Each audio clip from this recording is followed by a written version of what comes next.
سورۃ الضحیٰ کے اندر حضور کے بارے میں آئے ہیں. کیا الفاظ ہیں؟ وَلَسَوْفَ يُعْطِيكَ رَبُّكَ فَتَرْضَىٰ. اور اللہ پاک آپ کو اے حبیب اتنا دے گا کہ آپ راضی ہو جائیں گے قیامت کے اندر.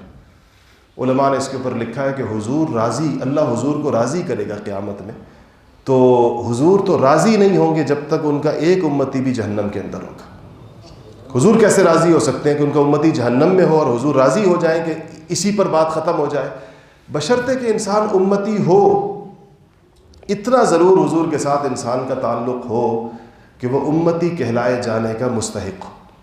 ایسا نہ ہو کہ ہم حضور کے ساتھ ایسی شدید بے وفائی کے مرتکب ہو جائیں دنیا میں کہ امتی ہونے کا یہ عنوان ہی ہمارے لیے نہ رہے باقی، گنجائش ہی نہ رہے باقی. کیونکہ یہ صرف زبانی دعویٰ تو نہیں ہے کہ زبان سے کہنے سے بندہ امتی ہو جاتا ہے.